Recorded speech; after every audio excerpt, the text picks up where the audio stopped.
ahead, go ahead. It doesn't matter. Just looking up, right? Overcompensate when or runs it up against the guardrail. We will upgrade. Okay, because he's bad enough people. Take it away from that, exactly. Yeah. And then he's like, he's at Yeah, I know, how you doing, buddy? Yeah. high school students. Steve and I were over to school the other day, napping on. Are you getting a place upstairs? Yeah. So this judge is like, We had a couple of plans. no damage, just a scratch. My opinion, Steve doesn't have much detail, but he says.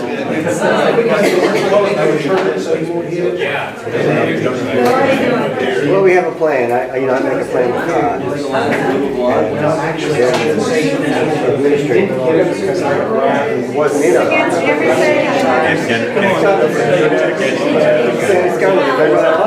What have you got to do? You're a cabinet.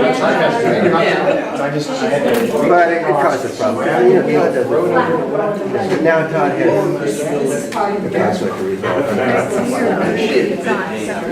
It's on? Oh, I think it's on. No one's But watching. now, Steve is signing it. I love working with Steve. We're doing a good job right now. Tell me about that. Bridge down the Well, this is the bridge out of the park. We only made a temporary bridge out of the park for the race. So that bridge was meant to be up for 45 minutes. It's been up for 3 years. So I had to take it down and put up a perfect. So we would take it down, Steve.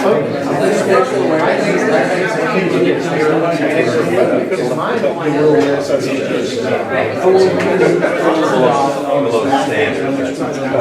Well, you've improved your engineering. Yeah. Things go pretty well. Well, I'll look forward to seeing you on that.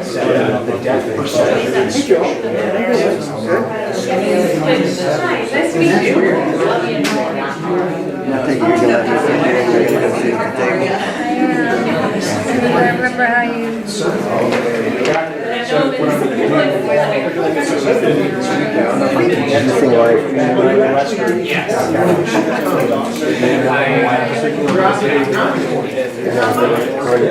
Must be careful, as you say.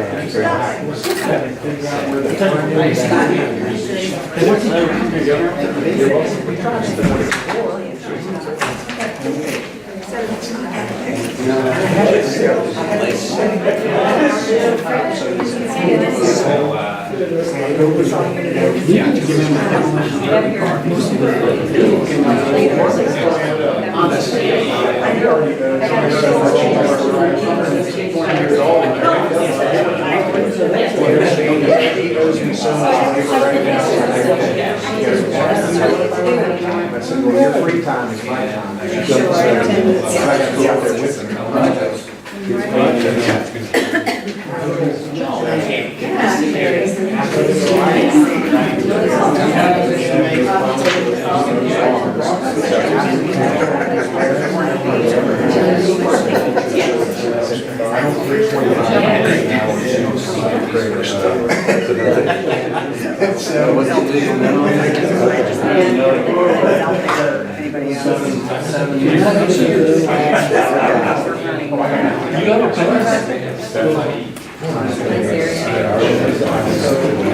A lot of my family.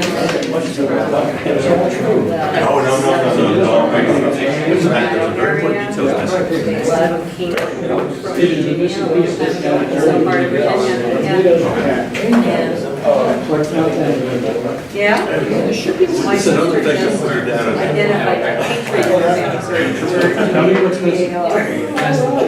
which to me is I don't know which way to pass that. We can pass it back that way. Yeah, well, let's just start at the down.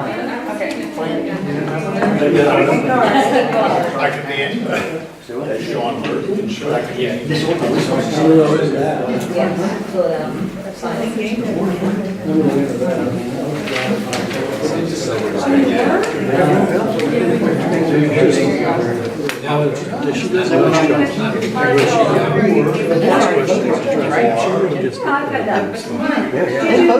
It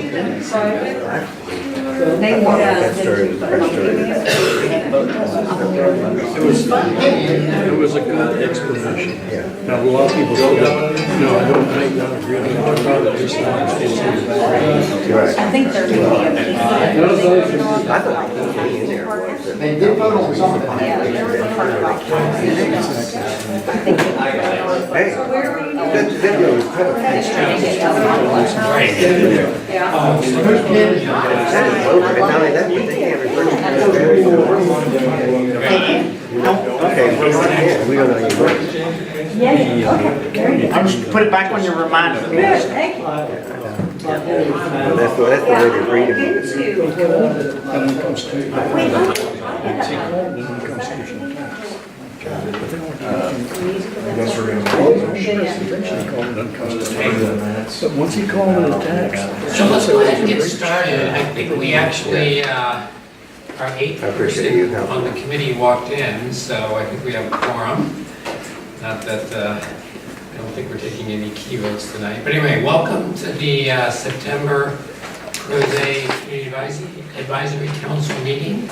I'm Dave Stoner, Chair.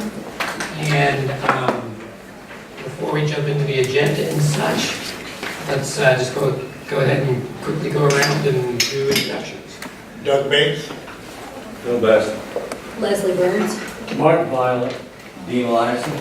Mike Kunkel, Constance Alvarez. Hallie Pesh. Jenny Moore. And go ahead, wanna go back that way. Greg Grant.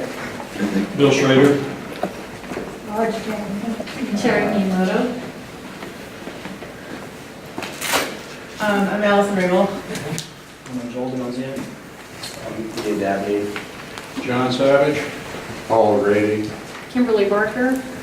Linda Harrell. Cliff Fox. Jim Crosby. Patsy Crosby. Is that everybody?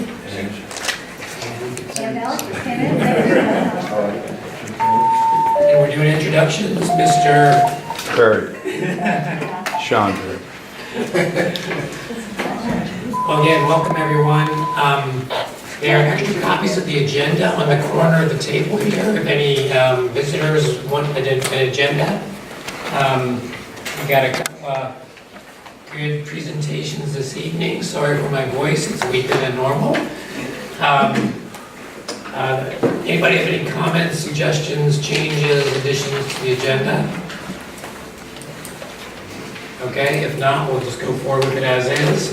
Dave, on the other items agenda, I'd be very interested to hear if there's any update that Ann or anyone can give us on the memorandum of understanding about economic development I read about yesterday. I thought that was interesting. I'd like to hear about it, but we can do that later. Okay. If there's time, I'd be glad to let people know where we are. Right, great, thanks. On future agendas, you might want to have someone come in and talk about the Acme property, because things have changed over and what we thought was going to happen with the property going on the market and what's going to happen for next year.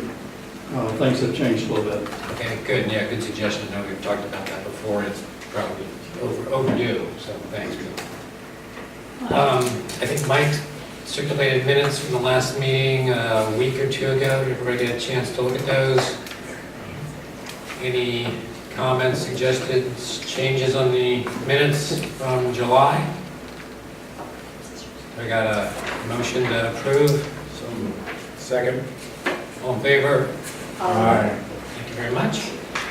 And with that, let's jump into our first agenda item. Rebecca Ragsdale and Tim Palladino from the county are here to talk about the changes to the transient lodging policy with the county. So, with that. Thank you. We have an agenda, kind of a presentation for you and then a feedback exercise. And before we start, the use category in our zoning ordinance for Airbnb or short-term rentals is referred to as transient lodging. So that's why we're using that term. It's the one that's in our ordinance right now. So before I start the discussion, I like to make sure we're all on the same page with terminology. I usually just call it accessory tourist lodging. That's a term in our ordinance as well, and so is bed and breakfast. But what we wanted to do was just give you a quick presentation on what the current zoning regulations are for this, this land use that's allowed right now, and what this process is about, and why we're seeking public input is whether or not we would change our regulations at all. There have been a couple presentations to the Board of Supervisors, and then we updated the Planning Commission on that.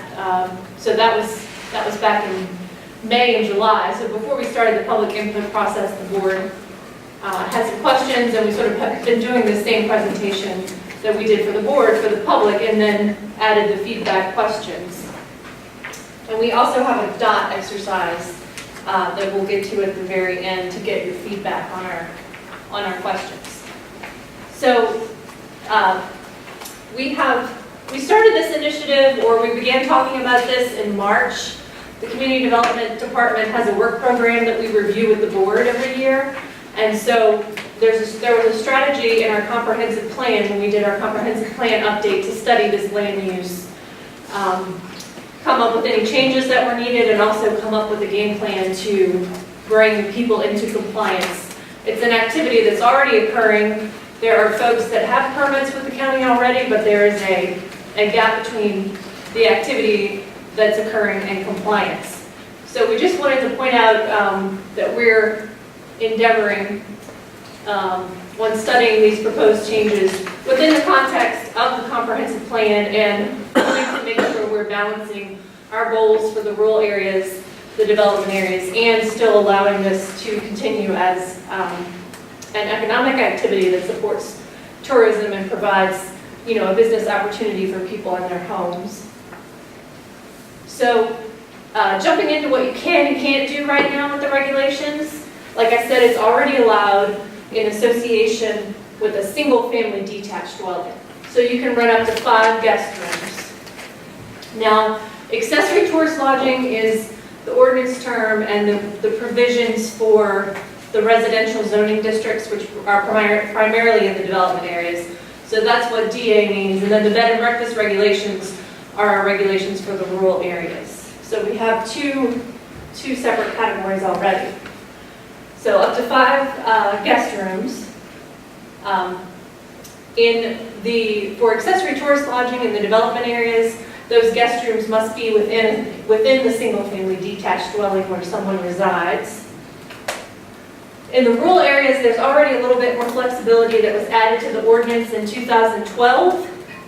The guest rooms can be either within the single-family dwelling, or they can be in accessory structures on a parcel. And then rural area properties that may have multiple single-family dwellings can have up to 2 bed and breakfast uses. And then what's on the list right now as far as what you can't do is the only use of a property, a property can only have this tourist lodging use if there's a single-family home and someone's living in it. So someone's living on the property, and then the idea is that the tourist lodging is sort of accessory. That's a term we use in our ordinance.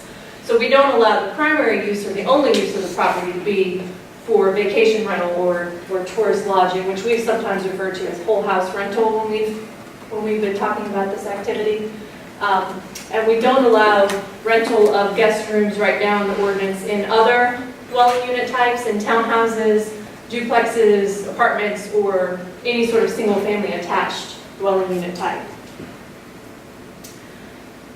You also, with the development areas tourist lodging, accessory tourist lodging provisions, you cannot have guest rooms in detached accessory structures.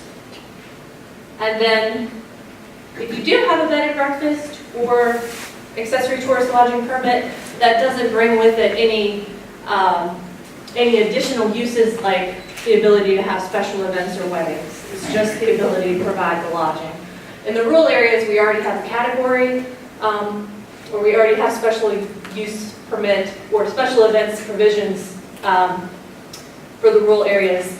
And then in some cases it requires a special use permit, but there's no opportunity to have the special events at bed and breakfast that might be in residential districts. So this is just sort of a simple little diagram that we used back in 2012, just to kind of illustrate the differences. There are a number of different scenarios and flexibility that you have in the rural areas in terms of being able to use the accessory structures, and then also to have more than one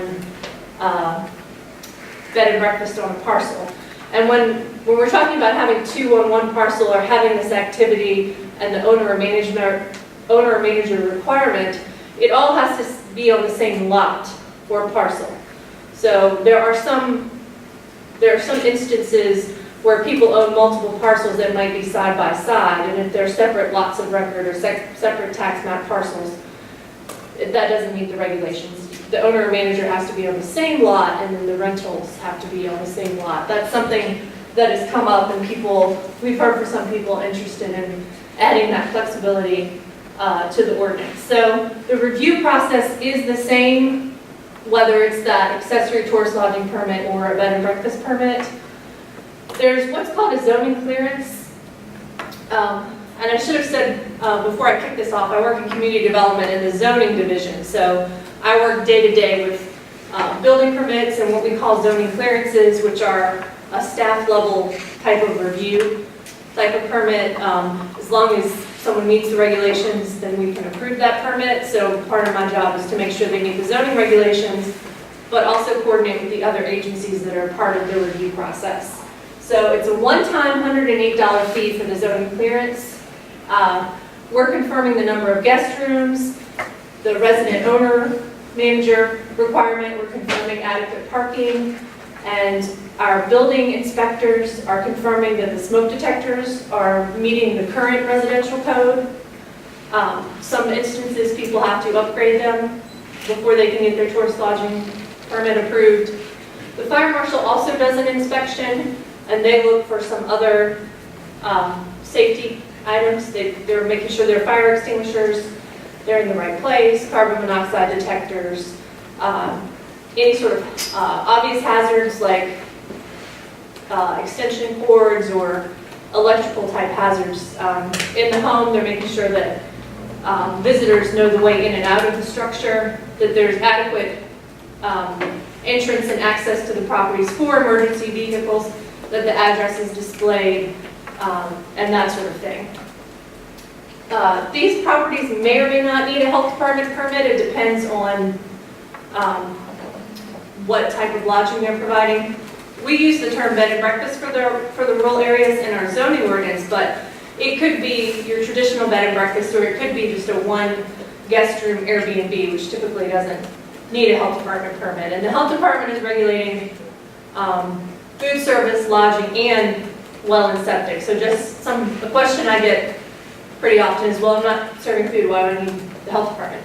Well, because you might be on well and septic, or they also regulate lodging in and of itself. And then once that process is complete, there is the requirement for the transient occupancy tax for any type of lodging in the county now. There was a tax code amendment in June to clarify that all types of lodging, whether they be hotels or your one guest room, bed and breakfast, would be paying the transient occupancy tax. We are working on getting our websites updated and everything in one place and trying to refine the information and handouts and how we guide people through this application process. So if y'all have any feedback on that, or if anybody has been through the process, you can let us know how we can improve it. I mentioned that we have sort of a compliance gap right now. We've been looking at the online activity, and we have, like I said, we're seeing more activity than we have permits for. So part of this effort is to take a look at the regulations and see if we want to make any changes to allow some of that activity that's occurring to actually continue occurring and be compliant with the zoning ordinance. So we think about 2/3 of it could fit into our existing regs. There's another third where if we amended our regs, they could possibly continue, or there are some properties that may at the end of this process, not be able to continue the activity.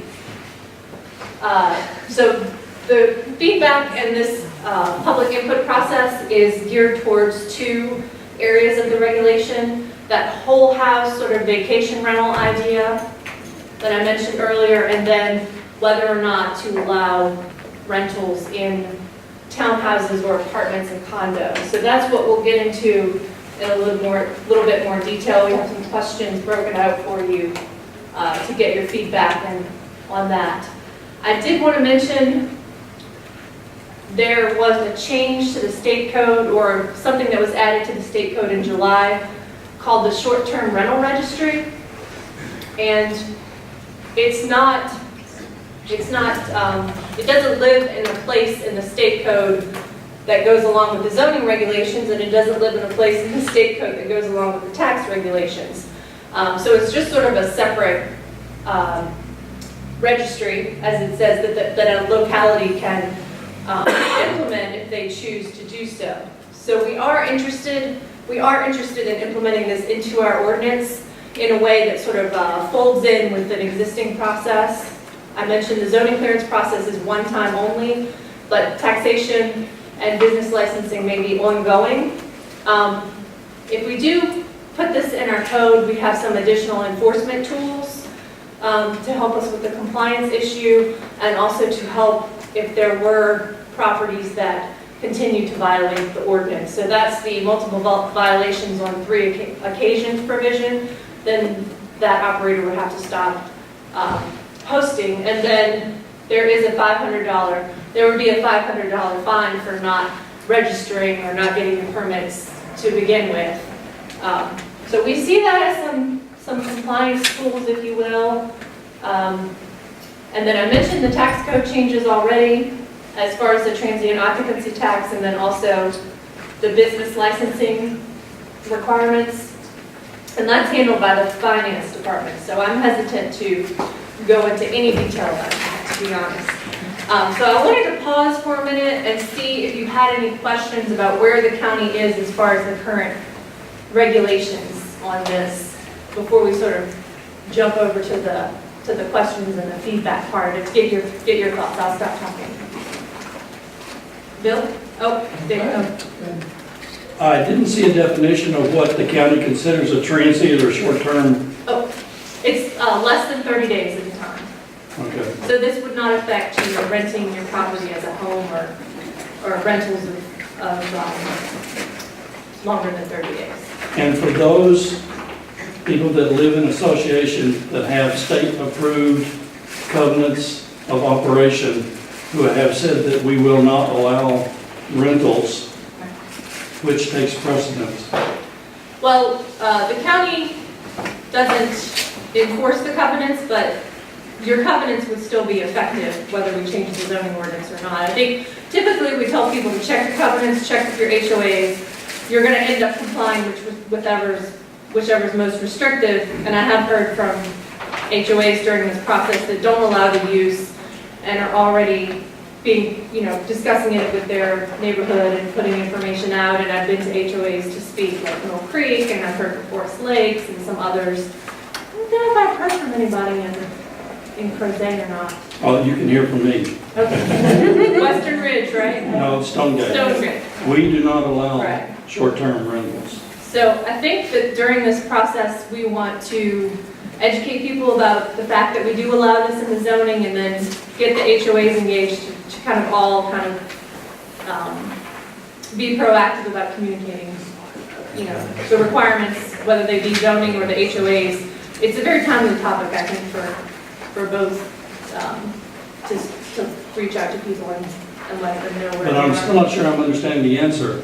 If it's in the covenants of the association, could the person that wants to do the short-term rental say, well, it's in the county regs? No, that's the same thing with any zoning regulation. They don't always match up perfectly, so you would still have the ability to enforce your covenants. The takeaway is covenants rule, but the county will enforce it for you. Yes.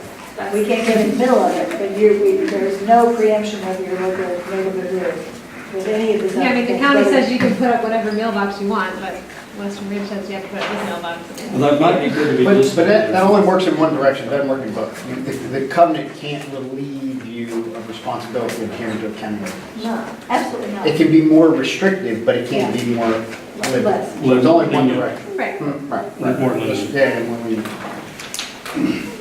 So I was curious about the existing ordinance not allowing short-term rentals with accessory structures in development areas. Why the difference? I'm just sort of curious the rationale for that, and is that something that's on the table for consideration?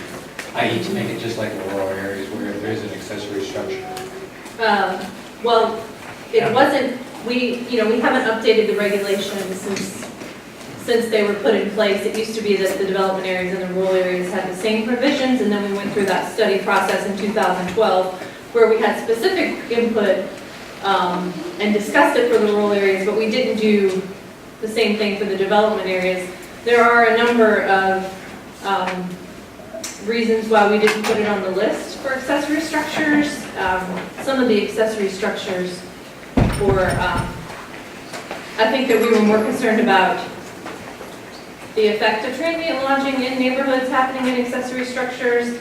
There are also some neighborhoods, some planned development zoning districts that can have accessory dwelling units, or what sometimes are referred to as carriage houses, like an Old Trail or Belvedere, that were specifically allowed because we wanted those units to be available to meet some affordable housing goals in our policy. So we're taking input on it, so it's, like I said, we're taking a look at these questions, and it just hasn't been intentionally studied to this It point. just seems odd that if you can rent your second bedroom, you can't make your carriage house, just because you're in a development I area. think it evolved over space. Sure.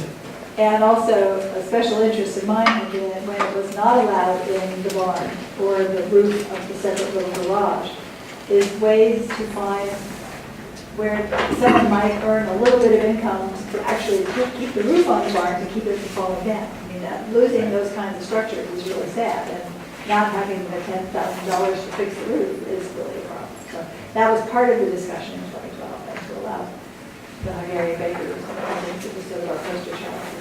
A lot of things happen. That was a different category, but it's an accessory structure. All right. Yes. I'm just curious as to, I mean, think of all the counties in Virginia, and all the cities. Is every county and every city doing this in parallel? There are a number of localities that have updated their zoning ordinance.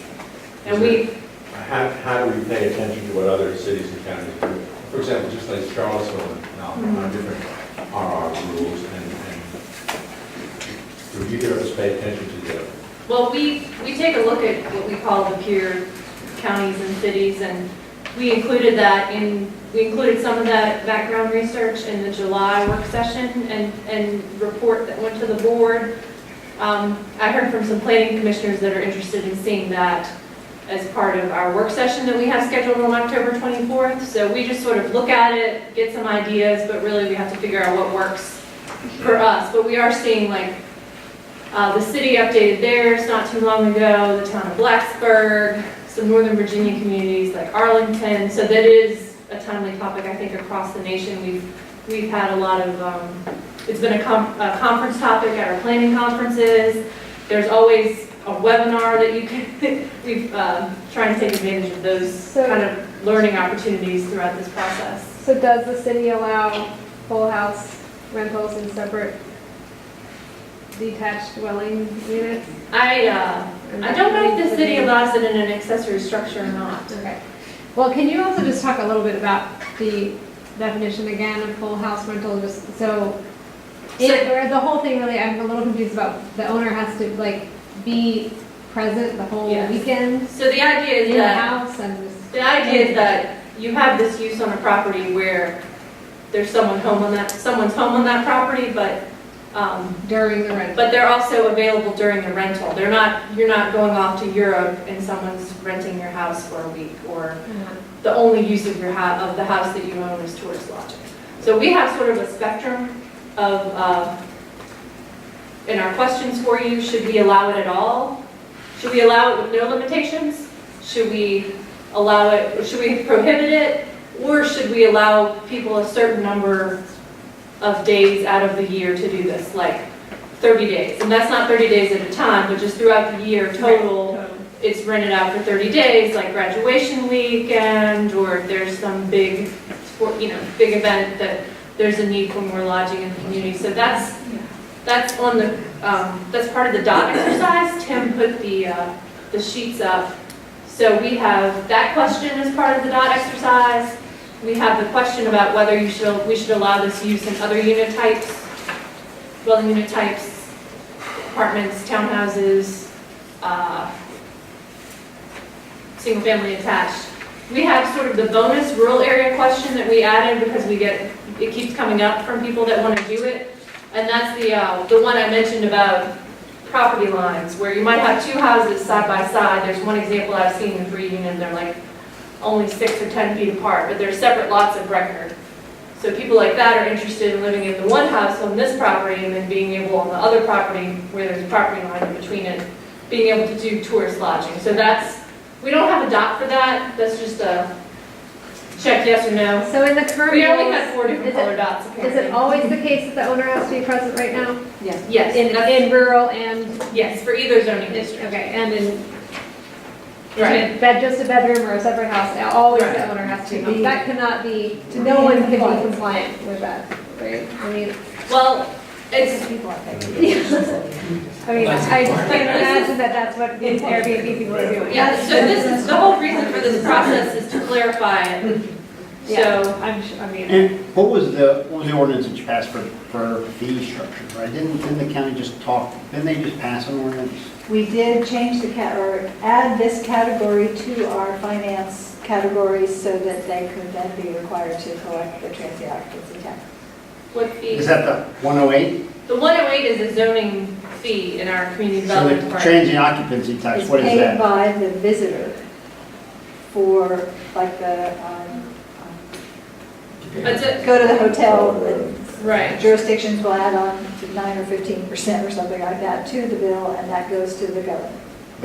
So that was enacted, that was added to the Yes, the ordinance. tax, the requirement to collect the tax and forward it on to the state was added on. And a minimum, increase the minimum dollar income amount before a business license was required. I was not in favor of that, but they, And what is that? I think it's 25,000. It was 5,000, now it's 25,000, and the transient occupancy tax is 5%, and it's due once a month.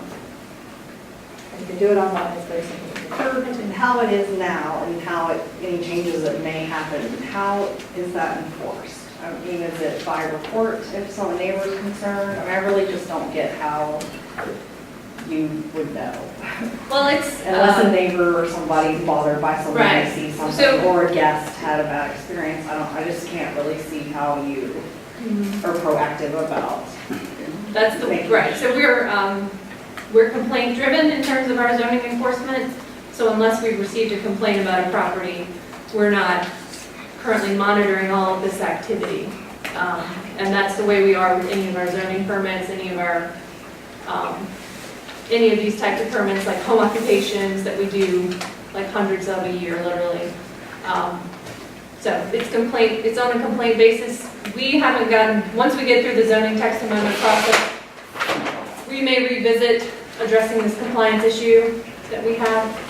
So we're sort of in a grace period, I think, in terms of where we are.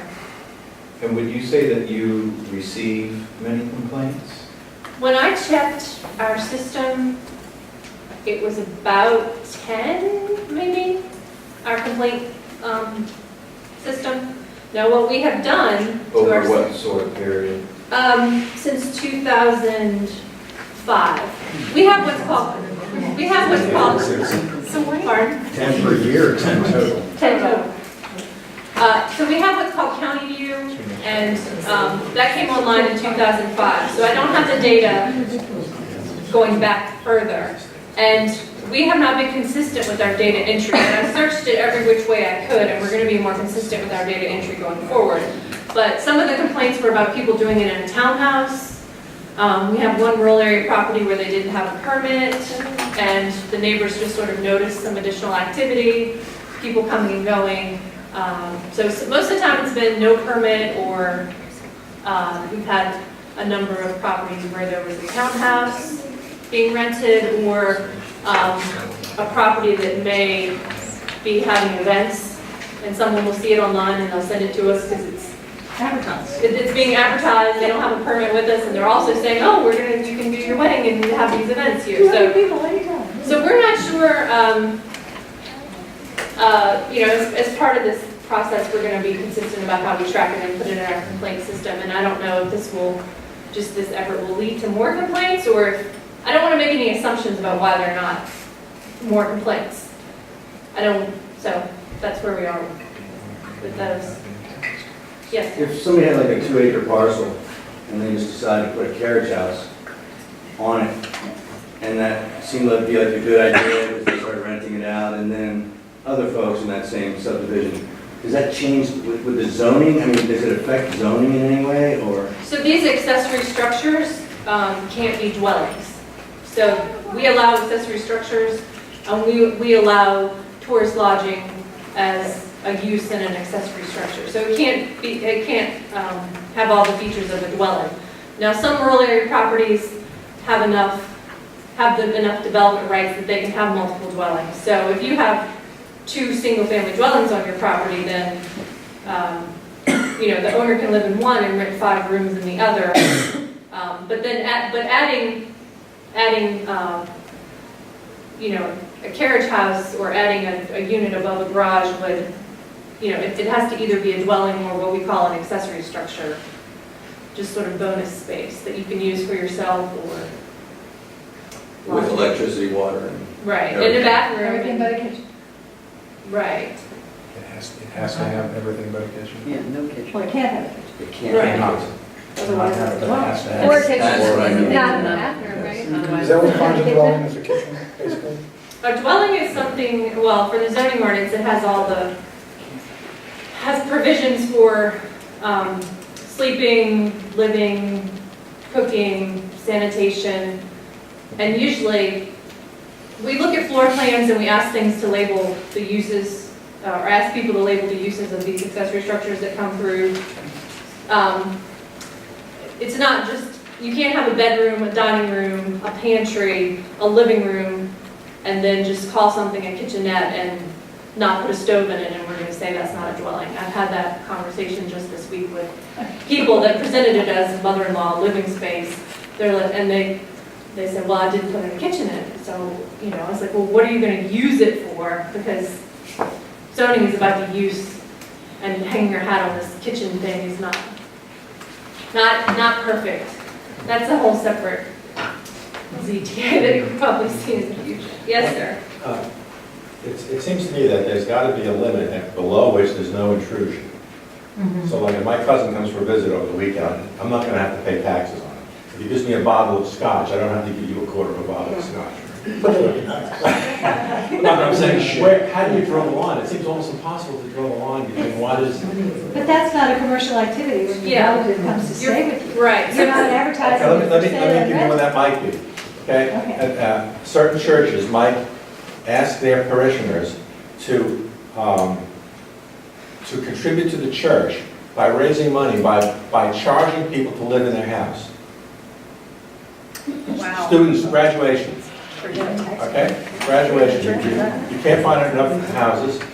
This is done at other institutions, okay? So you don't personally want to make money that way, but we wouldn't mind giving it to the church. Is that still unintrusive, or do you now have a reason to intrude in that? That's basically my question. We don't have, it's all or nothing. If you do it at all, and it's transient lodging, then you're expected to get the permits. But if it's your family, or you're hosting a family through your church for some reason, then it's not transient lodging. But if it's an ongoing activity, whether it be nonprofit or a business, then you need to get the tourist lodging permit. We have a gentleman who is a minister and wanted to have guest rooms available to bring in other ministers to counsel them.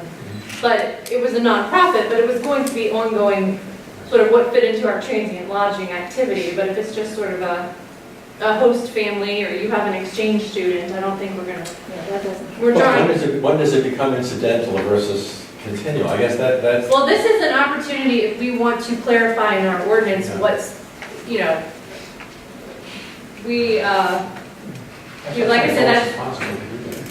But that's fine. Yeah. So we've given you the dots, and I know you have a lot of other things on your agenda, so I want to respect your time and thank you for letting us kind of be a featured item for your monthly meeting. So we have the dots, and I think I went over those questions already, but we also have the feedback forms. So we really want to collect feedback directly from people. And on those forms that Tim handed out, we have, we'd like for people to comment on what you think the benefits of this use are, what concerns you would have about changing it, and what else, anything else you think the Planning Commission or board should know during this process. The next step is an October 24th work session with the Planning Commission. We're going to collect all this input and discuss it with the Planning Commission. So if y'all are ready, we can jump into the dot exercise. I pretty much described it earlier, but we have one sheet for the rural areas and then 3 sheets for the development areas. And like I said, we're going from should not be allowed at all, should be allowed on a limited basis, 30, 60, 90, very limited basis I would say, or up to maybe half a year, that's the use of the property, or should be allowed without any restrictions. And this is the one proposed change, right, to allow whole house rentals. Right, that's one of the areas that we're studying. Right.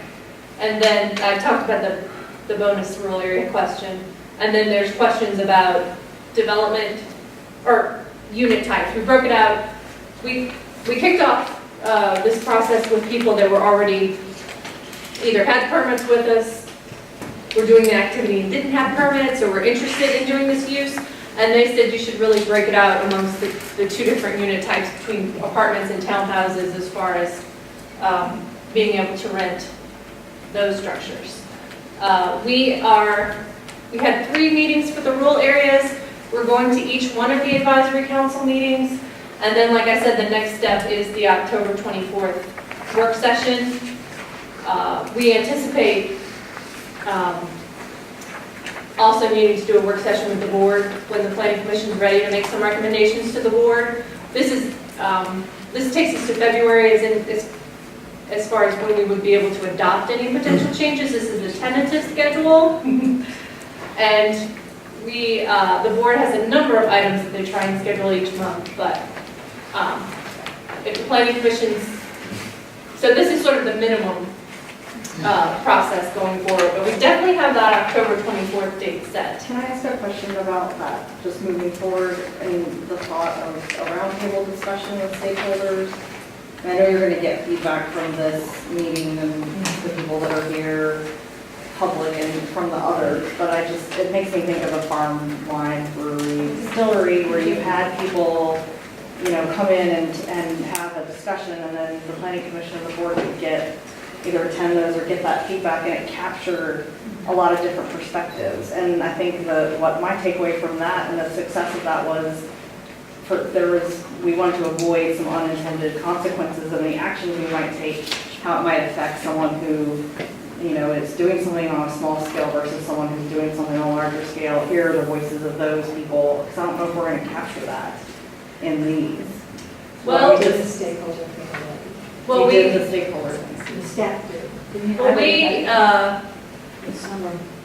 we had a meeting at the beginning of September, like I said, with the people that are interested in doing this activity. And then we've had meetings with the rural areas folks. So they're not, we considered residents, it's a residential activity, or an activity in association with residential properties. So we wanted to have multiple opportunities for people to comment, and there'll be an online comment opportunity, but we were trying to follow sort of the farm winery distillery model.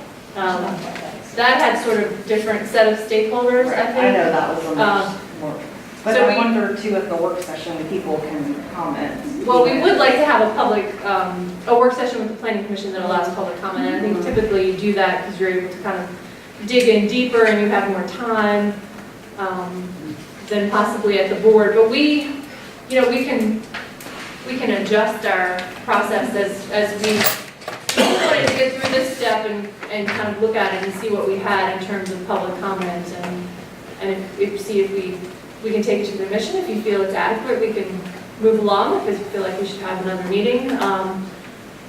You know, I think that's something that the host group threw out when we had that, when Elaine and I did that a couple weeks ago. They're like, well, is there a chance? They're like, if you're doing all these other meetings, then why don't you have another one with us, kind of thing. So we'll see. We The can, hosts are coming to, there may be hosts here tonight, but we're certainly hosting. yeah, we can adjust the public process. It's not set in stone. I'd suggest just to move them all. Except for October 24th. Let's do our dots here and. Yeah, let's get your dots. People could also send these things in online or fill this out later as opposed to. Yes, I'll leave my business cards. If you want to send those to me later, you can do that, because I know you have a whole meeting and you might want to take it through. So I'll leave some cards with, here with you, or the second. We welcome you back. Here, Ma'am? I said, we welcome you back. Thank you. So a dot on the one that we Yeah, support. let's do the instruction to the dots. Yeah, so, Different colors for the different. right, so let's do, Oh, goodness. so you can do red dot for the rural areas, so vote with your red dot, and then we'll get you a checkbox, and then the green, use your green dot for this set of questions, and then your yellow one for the other one, and your blue one for the next one. And these are the single-family detached queries, you just pick which one you kind of support within rural areas, single-family detached, then development area, single-family detached units. And then those two posters are the same thing, but for different, unit types, basically. Maybe you'll tell me how to vote. No, I was just going to offer one sort of concept to think about. I think if you think about how it will impact you or your neighborhood or something like that when you're thinking about the different densities in the neighborhood and the different living types. I think that's where the people who have complained to me individually over the phone or whatever have felt like their privacy or their quality of life was affected and they were resentful of it. Now, people have said to me, well, you're looking at the negatives of all these things, so don't get carried away. And I'm not trying to poison anybody's view of this, but I think that is sort of a basis for these kinds of decisions, is how these different activities will impact people in different densities. If you're on 100 acres, you have places for the cars. If you have a quarter acre and you have 5 extra cars there every single day, that's really going to impact your neighbor's ability to get around. That's sort of the big picture that we're looking at. Go to town with the dog. Yeah, it's like 5 minutes, then we'll regroup. Yeah, that's good. Not fast. We have down for the people in the audience as well. Everybody should have dots.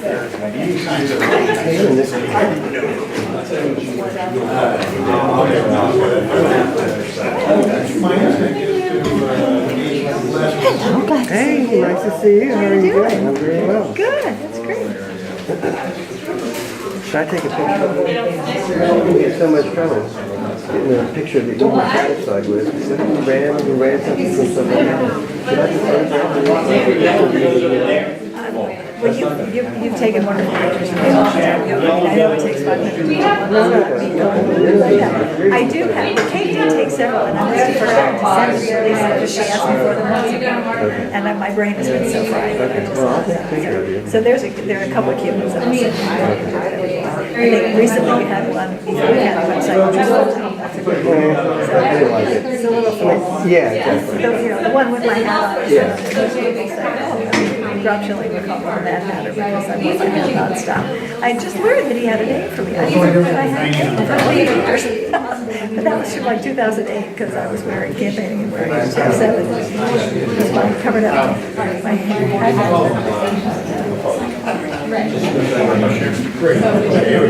think that's and then we had the market. Arlington jumped in very quickly, like December of 2016, to try to get something done before the legislature could do something to them, which is what like the state law was. A year ago, the governor came out and basically handed the state over to your community. Well, come right in, you won't have any, nobody will be able to get in your way. And I'm like, holy oh my God, the lack of consideration and the people burning up because they're, you know, compensation is so low. So you've got to be ready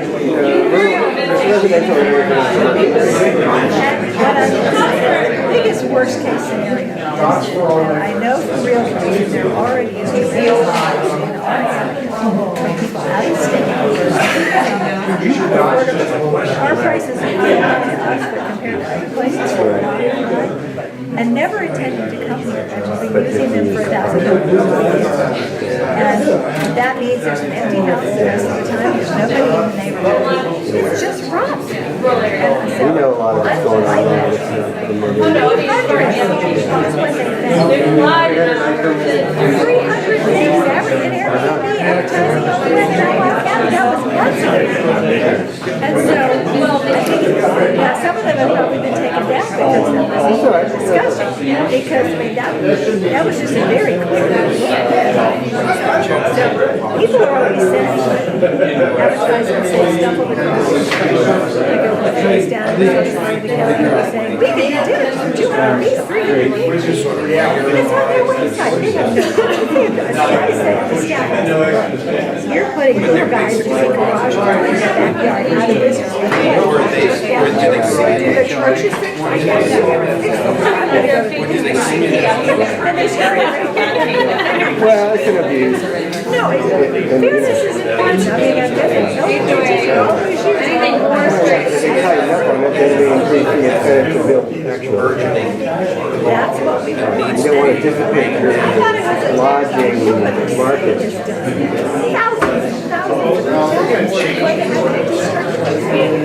don't even have their stupid thing. I know, that's what I was going to ask her. What percentage of the lodging market is? Well, their excuse will be, oh, it's different. Some people want to stay in a hotel, other people want to live out in the, ratchy, scratchy, ticket They're going to stay infested. where they can stay. If they can't stay out in the country, they'll stay in the hotel.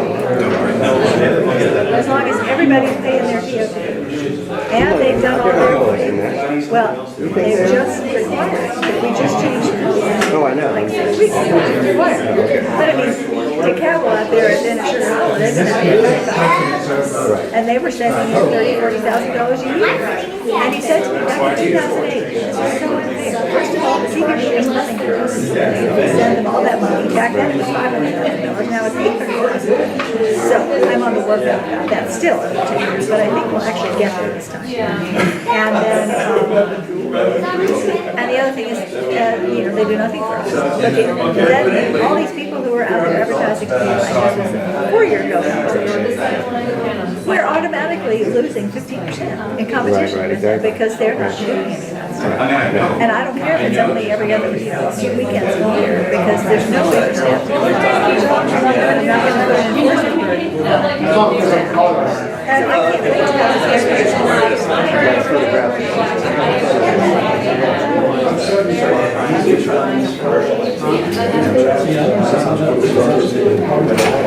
it's like working.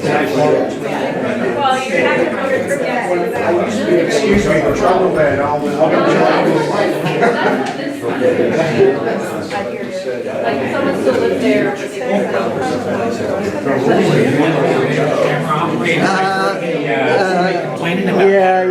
No. I'm a little bit better, but. Here's my extra dots. Yeah, I can't.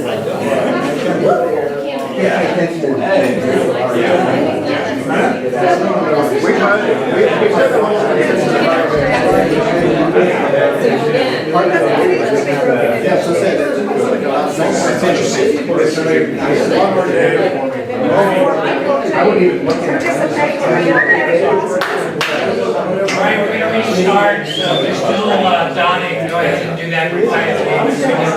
Does anybody have a sign-up sheet? We can restart. No,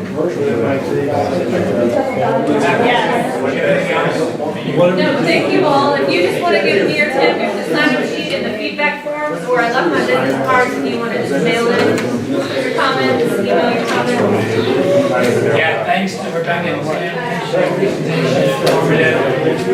And again, I just ask if you're finishing your dots, do so quietly and we'll move on. Our next agenda item is a follow-up from a discussion at, I can't talk when it's quiet, let alone when it's not, thank you all. Our next agenda item is a follow-up from our July meeting. Joel DeNunzio, from the resident engineer from VDOT, is here to talk about some traffic issues in Crozet. And Tom, I know you were part of having Joel come, so I don't know if you frame the discussion a little bit. Trying to put it in context, the reason I brought this up is that I have to say there's some self-service, and because I live on Drum Gap, and as most of you know, if you live on, coming out of Drum Gap or coming out of Tabor, that it's almost impossible at certain times of the day to make a left-hand turn, unless someone lets you out. Add to that the fact that on Blue Ridge Avenue, they approved 126 apartments that are going to be built, and the situation is not going to get any worse. So the idea that I brought up was that there's some way, I know that we have to develop a long-term plan for Crozet Avenue, but I was wondering if there might be a short-term improvement, because I don't see Tabor getting any better until the east-west connector is in. So I think that's going to continue to be more and more problematic. This evening when I was coming home, it was about 10 to 6, and there was 6 cars lined up on Jarman Gap, and I think I counted 7 on Tabor waiting to turn. So I don't, that's why I sent you all an email and see if there's something that we could come up with. I suggested in the email the stop sign.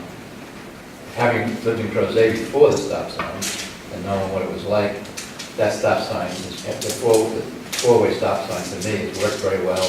I like it because it enforces civility to some extent, rather than a traffic light, So one of the reasons I wrote Joe, to see if there was some similar, even if it's a short-term resolution until we get a long-term solution to see if we can improve traffic along Crozet Avenue. Well, thank you. I'm Joel DeNunzio, I'm the resident engineer of VDOT. My office is in Charlottesville, over off of Shadwell. I oversee all VDOT operations for Albemarle County, Union County, and Madison counties, including any projects, working with the county on their projects, and VDOT projects, any maintenance items, any traffic engineering items, and things like that, which this obviously is. I didn't get to see the minutes. I didn't see the minutes that were posted from the last meeting yet, so I didn't get to really hear the discussion of the conversation that we had. And I was a little bit tentative being able to come today, so I was glad I was able to make it. My other meeting was supposed to be our Barris Road, Garth Road meeting, which was postponed, which is a very similar issue, quite honestly, on Higher Street roadway. We see a lot of these issues with very short windows, very short windows of congestion that we want relief from, and we have to really think about what those short windows are, how much of a problem they are, and what safety issues we're looking at associated with the short windows. When I say short windows, I mean we consider the peak hour 2 hours in the morning, 2 hours in the afternoon. My observation out here with Jarman's Gap and Tabor Street is we don't have a 2-hour problem out there in the morning and the afternoon. We have what I see is probably a congestion issue that lasts probably less than an hour, I would say, each time of day.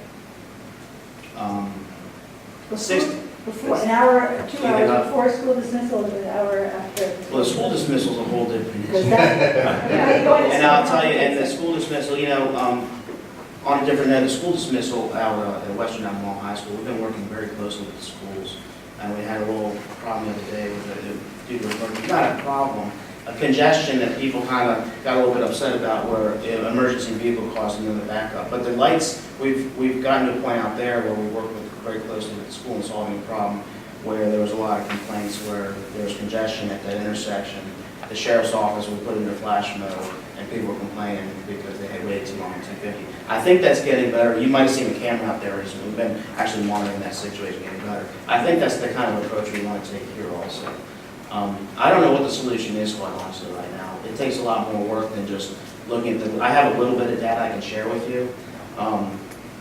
But I think it requires further discussion on what's going on with Barnes Lumber Site, what's going on with the Eastern Connector Road, what's going on with any connection we have that might relieve some of that four-way stop condition up there. You know, if we see the Barnes Lumber Site develop, how's that going to affect Library Avenue? How's it going to affect the traffic patterns in Crozet in general? I don't think the solution ultimately, I think we're all going to be miserable. And for those that don't know me, I'm a Crozet resident, by the way. I live just down the street also, so I do see this also. We're all going to be miserable if Crozet Avenue is full of either traffic signals or stop signs. Excuse me, though, it's pretty easy to take down a stop sign. I can see the traffic signal being expensive, but, so if this problem, if this solution only works for 3 years, and then Crozet, and then the factory gets fixed, you know, and the corner changes its nature, and Eastern Avenue gets finished, I mean, by the way, when do you think Eastern Avenue is going to be finished? Wrong topic. 7 or 8 years? You know, I can't really, there's no funding for it at this point. I would love to see, I start seeing pieces get put together, and I think the bridge will be the final piece. But when that goes through, I don't think we have as much of a problem allowing traffic a little freer flow on Crozet Avenue. But right now, Crozet Avenue is, I mean, I don't live that close to that spot, but I bike and drive there, and it's... Just real quick from an emergency vehicle perspective, and I have to respectfully disagree with my colleague over there from the fire department. It would be a huge mistake to queue traffic on Crozet Avenue and put a four-way stop there as far as emergency vehicles are concerned. Because if you look at the statistics of emergency vehicle accidents, an overwhelming number of those occur in intersections where there's some kind of control over the intersection. And that, it would be, not only that, but we've recreated Crozet Avenue to create driving obstacles. We've narrowed it and taken away a relief lane at the top of it. We've put a concrete barrier in the middle of it. So folks really with an emergency vehicle coming through town have no place to go. There's no relief for them to try to get out of the way. And so when we queue them up behind the stop sign, that exponentially intensifies the problem because it puts the burden on the emergency vehicle either to wait, it creates an environment for an accident, which almost puts us at risk if you look at how the state law is written. If you create the environment for the accident, then you could be somewhat liable for that. Or it puts the emergency vehicle breaking the law on the wrong side of the road or something like that. And so I do think we need to look at it very, very closely.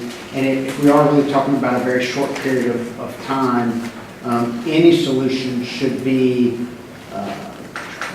for peak hours only and not, I mean, it's painful enough to hit the red light at the school at 2 o'clock in the morning, on 250, because it's a traffic calming. Isn't that preemption for you? One of them does not preempt because it's not optic. Some of them are Opticon controlled, and then not every vehicle has Opticon. Not every one of ours. I mean, we have to have, it's only problematic. But no, I mean that's your point of most emergency vehicle accidents happen at controlled intersections is not just emergency vehicles, it's all vehicles. And that's where crashes occur.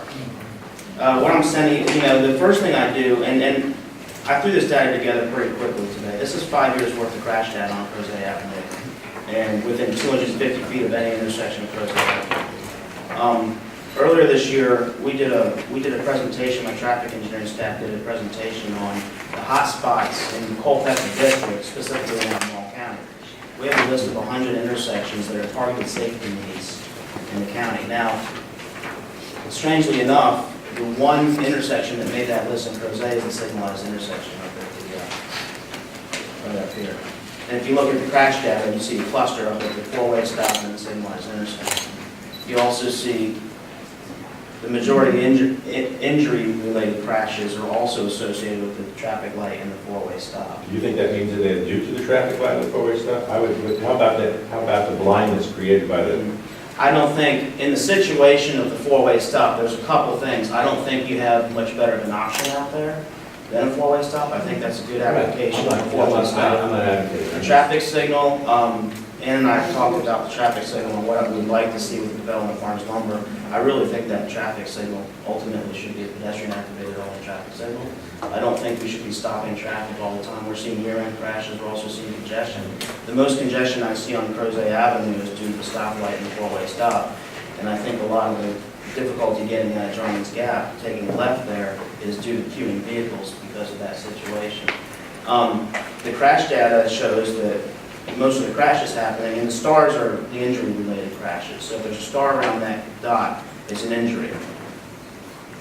You'll see the green or rear end, and you'll see the blue or angled.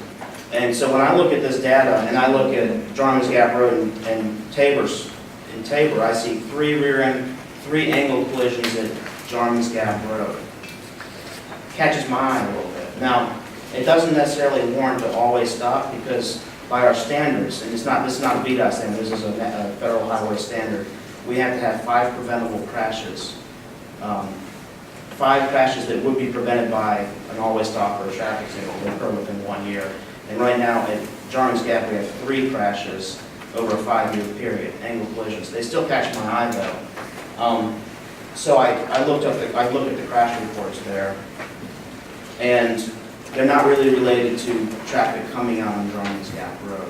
So I'm not sure that trying to put an always stop situation on an intersection that it wouldn't help with safety is a really good application. There might be some other applications. I think we need to focus more on what's going to help alleviate those windows of peak hour traffic that causes queuing that is frustrating for us. Yes? So on that topic, but what immediately comes to my mind is in situations where you have high intensity, then the rest of the day, what the status quo more or less works. Yeah.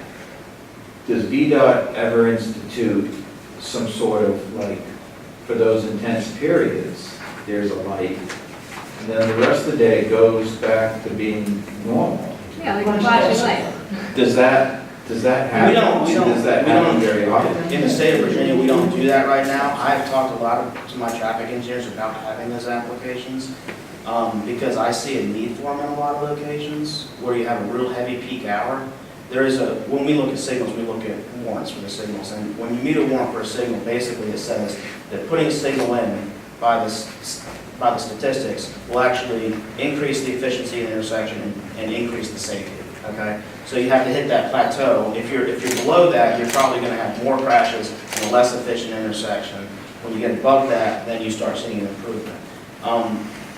I don't see a lot of new applications where we say, well, we're going to run the signal for an hour or 2 a day and then put it in flash mode. What I see is like what we recently did out of Four Seasons Drive and Hydraulic Road out there is we took the signal out. If we look, I think another option I'd like to look at is to look at existing signals and maybe put them in flash mode during the off-peak times to see how they work versus putting a new signal in for that purpose. Does that make sense? Because I'm not so... You're talking specifically like this signal? Yeah, I wasn't thinking any signal specifically, but an existing signal that we might not need anymore, like that signal might not serve a purpose anymore. Maybe we go ahead and we don't just completely remove it, but we do put it in flash modes. Currently, I don't have approval to do that, but I'd like to. I'm working towards doing things like that. I think if you're talking about that one, putting it in flash mode is even in low times, it's going to cause it. It's problematic if you're coming out of the square and turning left. Well, it's hard to see there. Yeah, I wouldn't do it where we had. I wouldn't want it. I mean, from a volume perspective, it probably makes a lot of sense, but we don't want to do that where people are going to start seeing angle collisions due to bad sight lines. And we've always had a concern down there with the sight lines. I mean, there's no doubt. That's just an odd, the whole area is just odd. But to go back to Costa's point, when he said in the short term, well, I don't think this is going to just, Phil pointed out, I don't think this is going to be a short term. I think until that, as far as the east-west connector, you and I are probably hopefully be looking down at it. You know, but I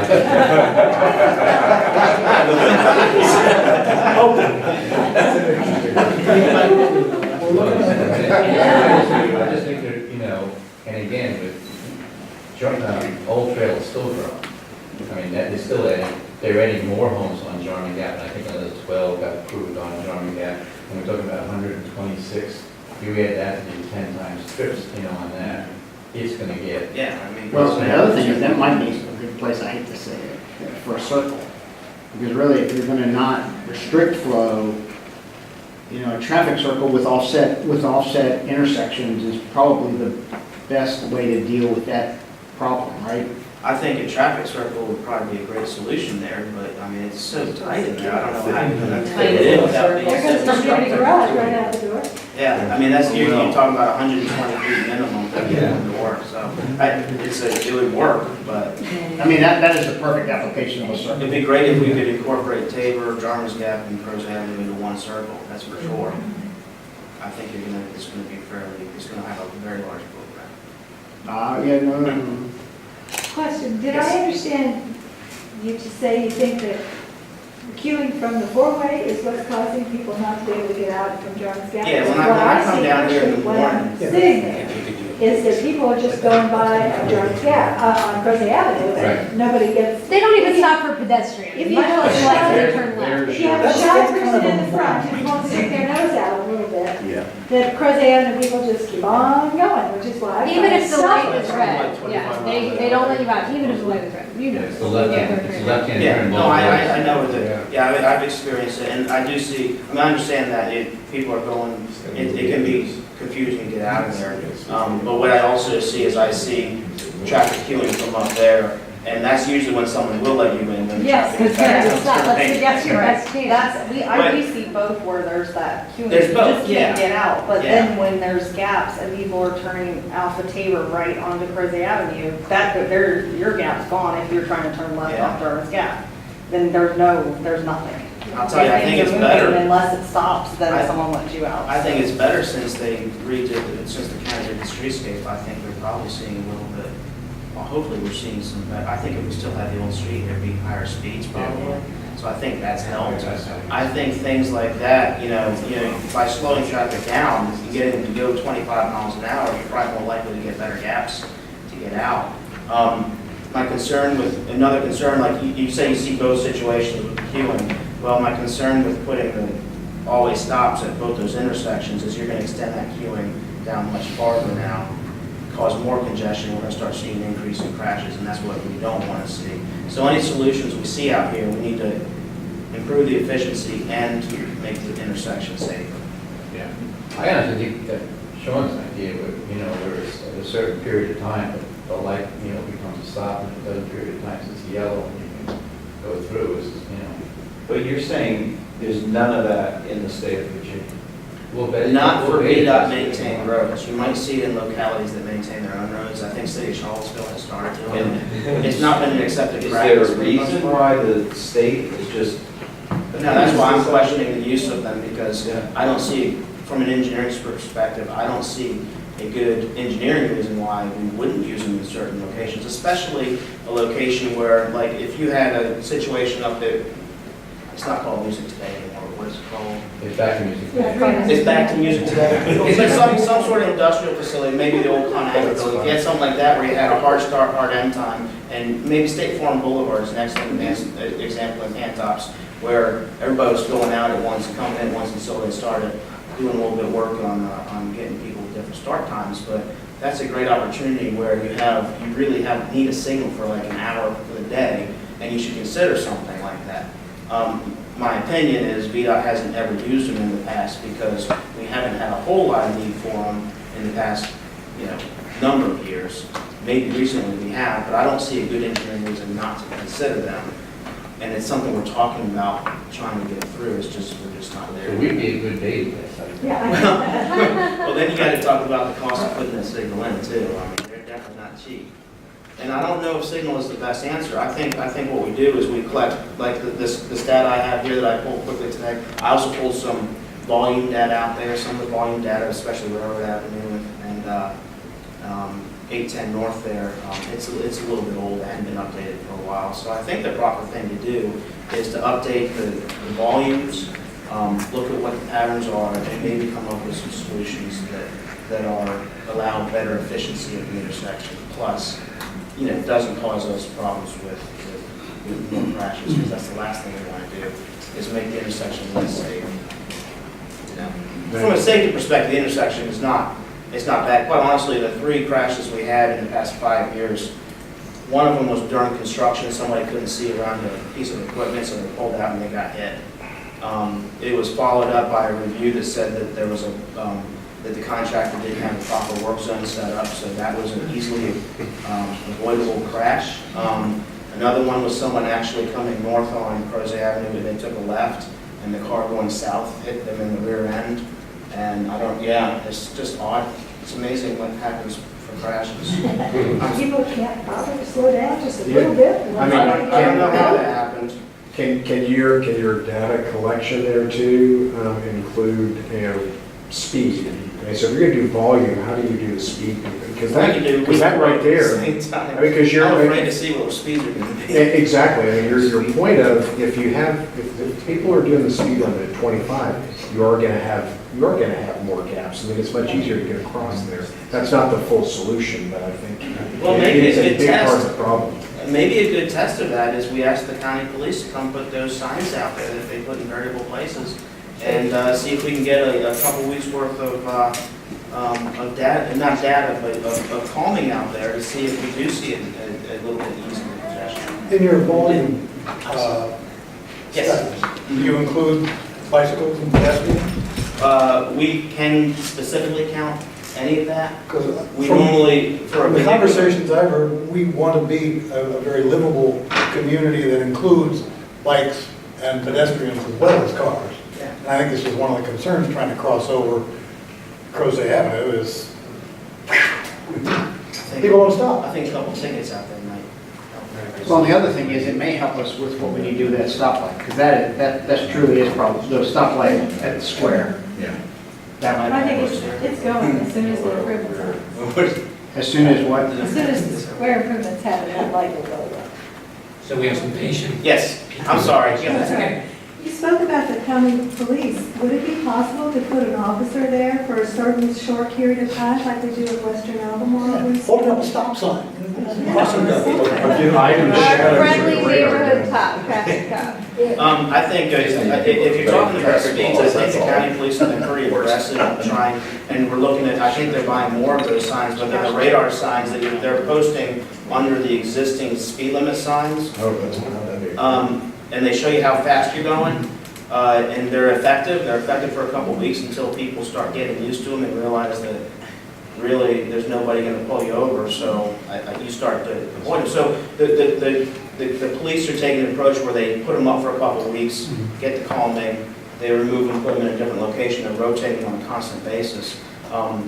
They had them on Old Trail Drive about 2-3 months ago, and they took them up and they put them somewhere else. So it might be a great opportunity to put them out here on Crozet Avenue. That's not really what I meant. I was kind of talking about a real life person going, you stop, you go. So what's at the school is a sheriff's deputy that's contracted by the school to be there. It is not a county police officer that is paid for by the tax dollars. Couldn't that be a solution? I mean, whoever it comes from?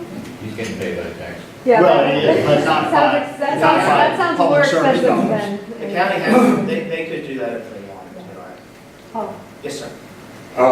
When the streetscape was done, wouldn't it have been better to have put a left turn lane from Crozet Avenue onto Jarman's Gap and a left turn lane from Crozet Avenue onto Tabor?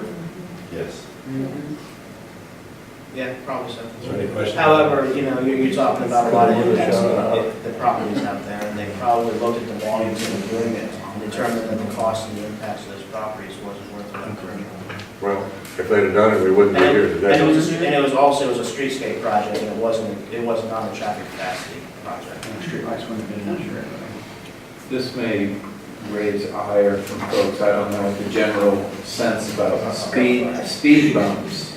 If you put in some speed bumps along this heavy use of Crozet Avenue, that slight slowing down may create windows for people to get out of Jarman Gap Road and reduce the general speed of everything along that stretch. And it's annoying, right? We're all annoyed by speed bumps, but it's better than waiting at a light, and maybe it serves all the purposes of increasing pedestrian safety. You know, people can get out of these congested areas. Cost-wise, it's probably one of your lower cost options, I don't know. Yeah, I agree with you, nobody likes speed bumps, that's for sure. I think that fire and rescue have some concerns about But the speed. pillows have this The slot for the pillows bigger, are better, bigger they engines work in for the front. large Yeah. vehicles. It brings a good thought, though, I mean, speed bumps they work very well in the local area, in the area. Sometimes, when you put them in, you get higher speeds in between them, which is annoying, not good. But it might be worth looking into something like, you know, you've got two intersections there, maybe a table at one of them would be both a traffic calming device and a good pedestrian device. So what do you say, table? Raise the whole intersection. It's a big speed bump. It really doesn't, it's more a visual thing than a physical thing, but it might create an environment. These are things we need to think about as we develop the Barnes property too, is design these things so you really encourage those lower speeds. I mean, like I said, the streetscape did a lot of that. You know, it helped. It had a tight space where it could work, but maybe there's more that could be done out there. That's more of a traffic calming project is more of something that the county and the residents in the locality work on themselves, and VDOT supports through funding it when they meet those requirements. So that's something that could be considered. The advisory committee could move that forward, I think. I don't think speed bumps on Crozet Avenue, I don't think Crozet Avenue is going to qualify for speed bumps, but maybe other devices that are similar that would meet those needs. We might have some better tools for that. So like a raised intersection, there would be a lower threshold. I mean, it really creates a visual, you see, I mean, especially if you treat it, if you put some sort of stamping or these block, or these paver units in there, it really gives you the feel, I think, of going into an area where it is pedestrian bicycle friendly. I mean, you have them in the median right here, right now. Hopefully they've had some effect, but if you actually go over them, if you actually have to travel over them and you raise up 6 inches to do so, you might see that the emergency vehicles are going to be able to do what they need to do, because they really don't physically slow you down, but they really give the impression of needing to slow down. So something like that might be worth pursuing. Yeah. Two things. One, is it possible to get the pavers striped so people know that they are pedestrian crosswalks? And two, what about, something like the university has to be addressed about, kids having the thing flashes and then. Yeah. We got vetoed on those a couple of years ago, but maybe Well, with the no. state highways. You mean the ones in the pavement itself? Yeah. Nobody's using those anymore. Even the Not city the ones state. that I'm saying, The ones up there, yeah, you're gonna see those. You're gonna see those over at the Harris Teeter coming up. Like we have in Georgetown. No, these are push button. These are the push button. Right. And you have a crossing that you'll have them over at Harris Teeter with the county project. And that would be an option. The in-pavement lighting, those are some maintenance nightmare. Even the university's taking those out, so. But yeah, the other stuff is. The overlight part has a very interesting problem though. See, because which one? The ones that you can see from the road. Because the person hits the light, and before the light goes on, they make it across the street, and now they're on the other side of the street, and you see the light stop blinking for about 4 or 5 minutes. It happens all the time at the university, yeah.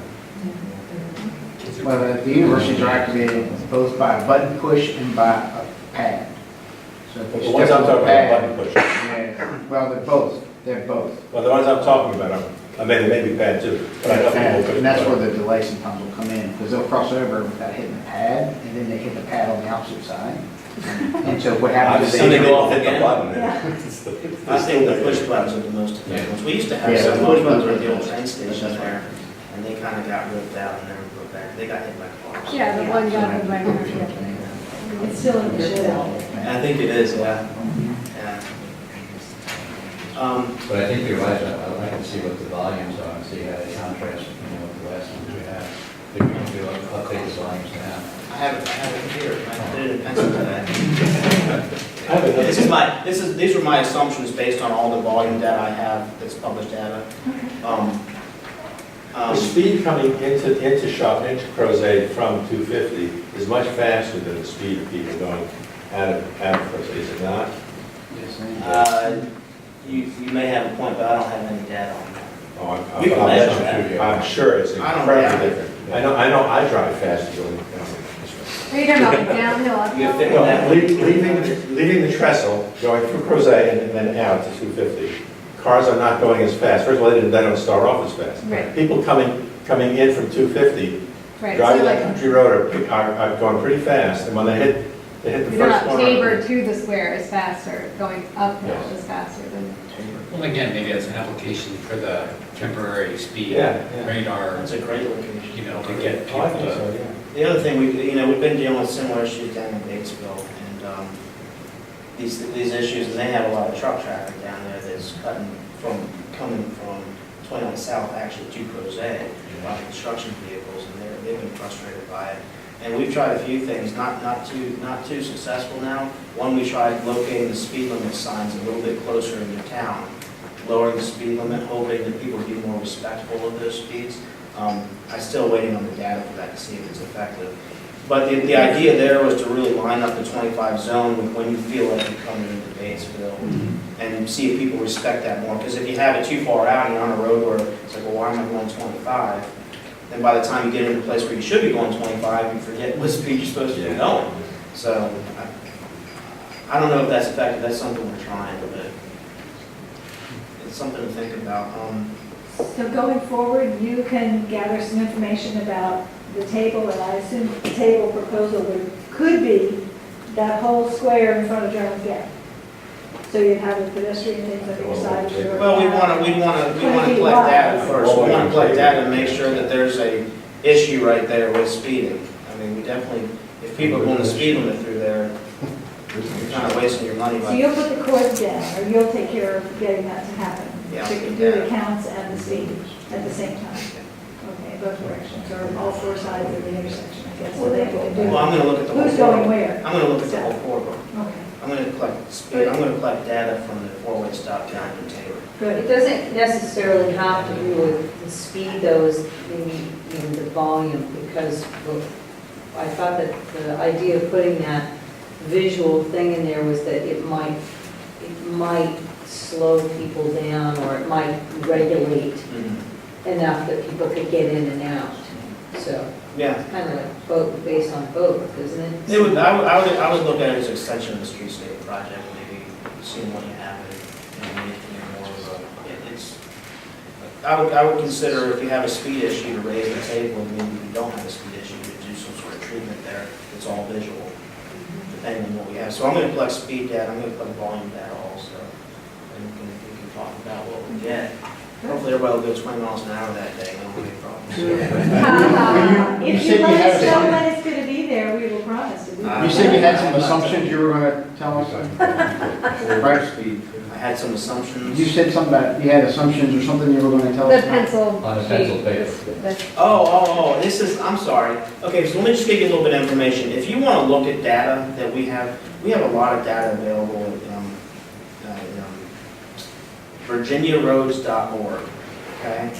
It's a website VDOT's developed in the past few years. You can actually focus in on Crozet Avenue. You can see the volume of traffic. You can see the existing speed limits. You can see crash data and things like that. So if you're interested in looking into more data, like what I passed out here, this 5-year data, you're not going to get a lot of specific information on it, but you can see all that at virginiaroads.org and see anywhere in the state of Virginia what we're seeing.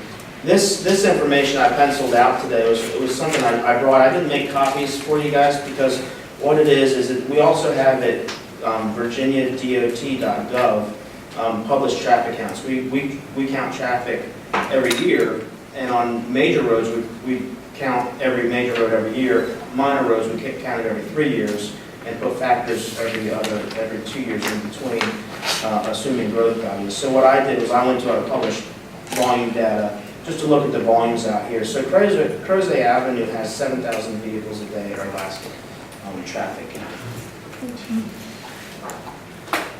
I brought in, like I said, I have this if you want it. I don't have headers on it because I put it together pretty quickly this afternoon.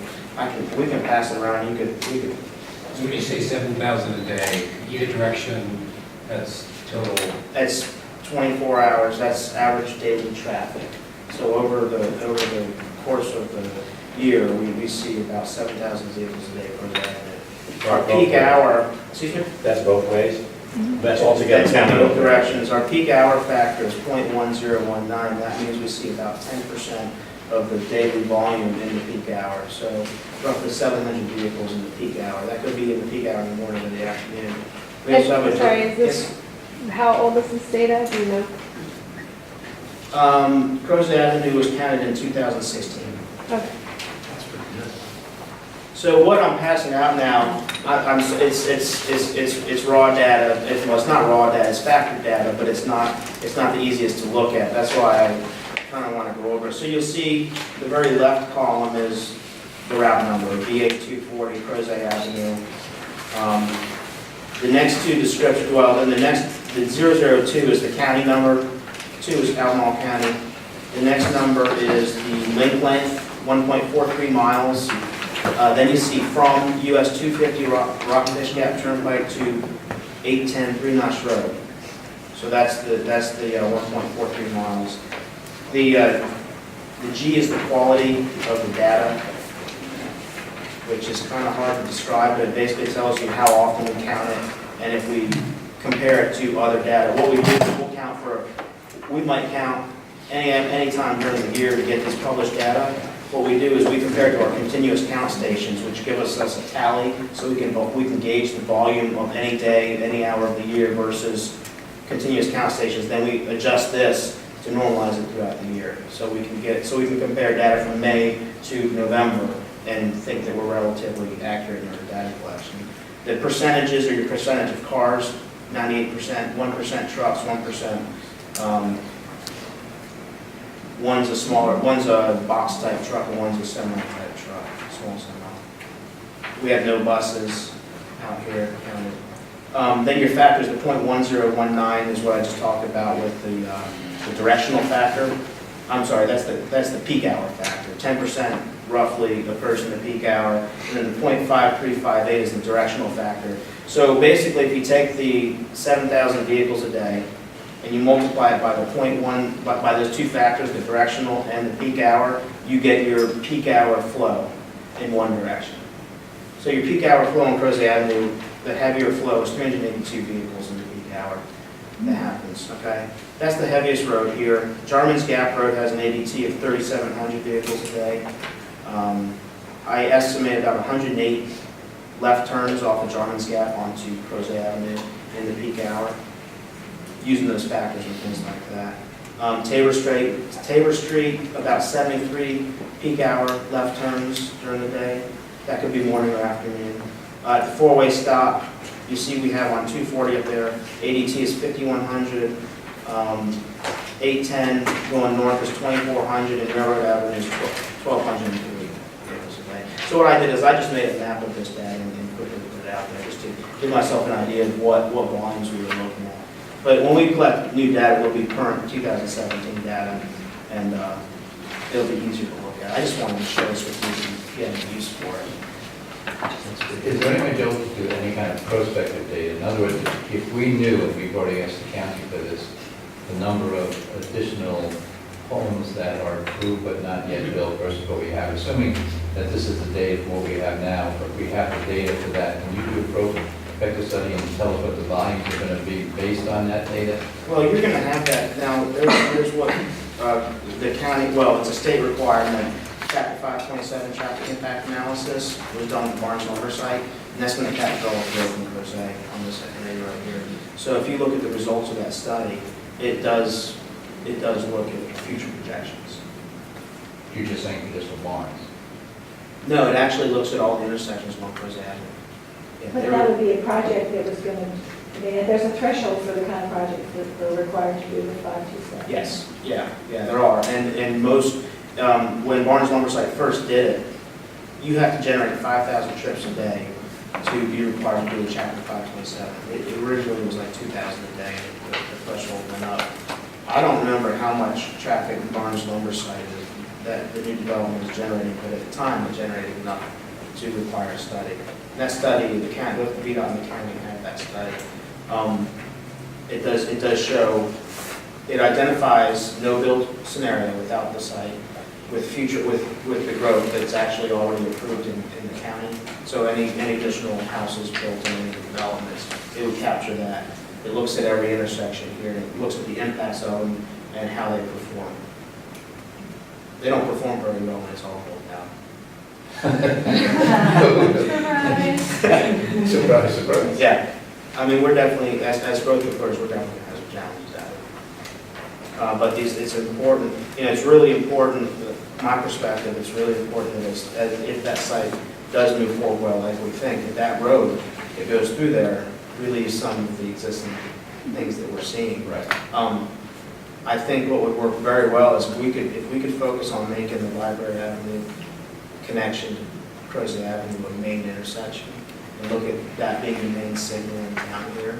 If we could work the rest of the network to feed into that, I think we'd be in really good shape.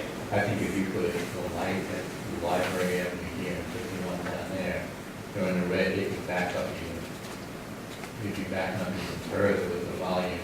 If we took the one out there and put a new one in Library. Yeah, I mean, if you're coming left off the Johnny Gap, you'll never get out there. Yeah, it's going to be a challenge to get that to work, because I think the study showed multiple lights through there, and we said, wait a second, multiple lights is going to be very, very difficult to manage. Because they're extremely hard to coordinate. If you had a light at Taylor, Jarmus Gap. And you can't put them every 10 feet. You can't put them every 10 feet. And they're dangerous, quite honestly. I mean, you look at Rio Road where Hillsdale and Old Brook come together. That's the location I see very close.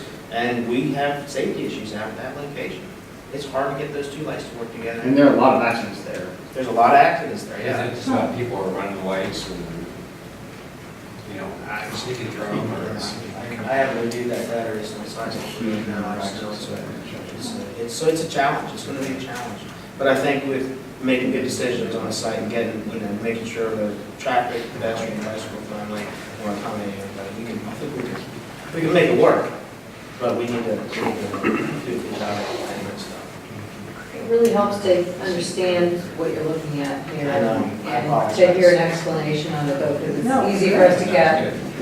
We must have this, and, I mean, to me, the idea that things that I think calm traffic, like stop signs and lights, actually cause accidents, that just completely blows my mind. I never guessed that.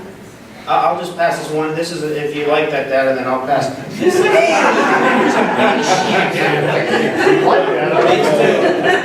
was just the advertising. This is every dot on here. This is a brief description of every dot on here. It gives you the crash data, so you can look at, quite honestly, our worst year was 2013 for crashes on this category.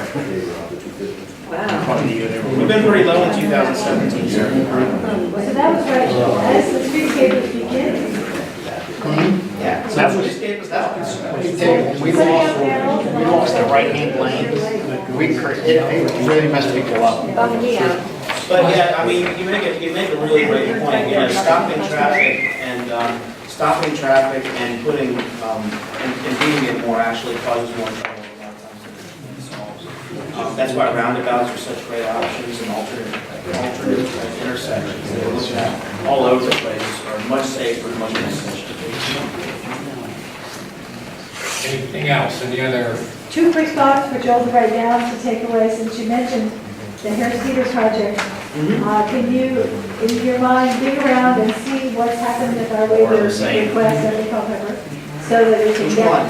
Well, We got it approved. we've been waiting for weeks for a response, and we've got no response to the county staff about that. And I was about to write to John Lynch, but if you could get him in first, I will. The waiver for the mid-block crossing?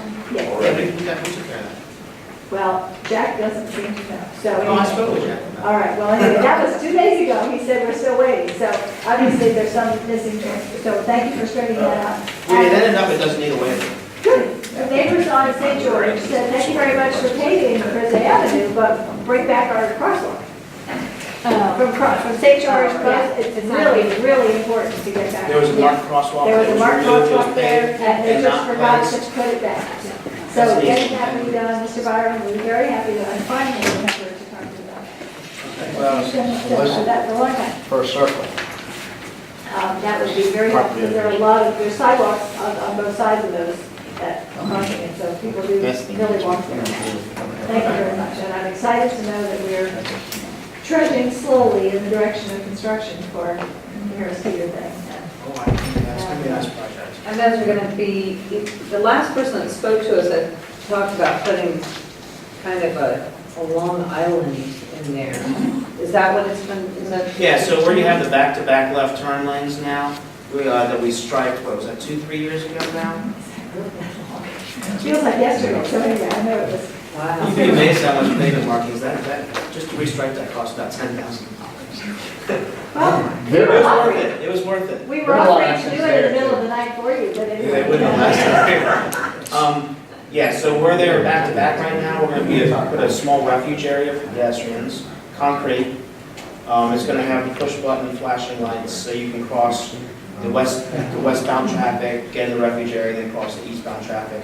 We're gonna remove those long right turn lanes, and they're gonna be right turn lanes for each entrance, and then the curbing will come out to separate those, so you have shorter distances.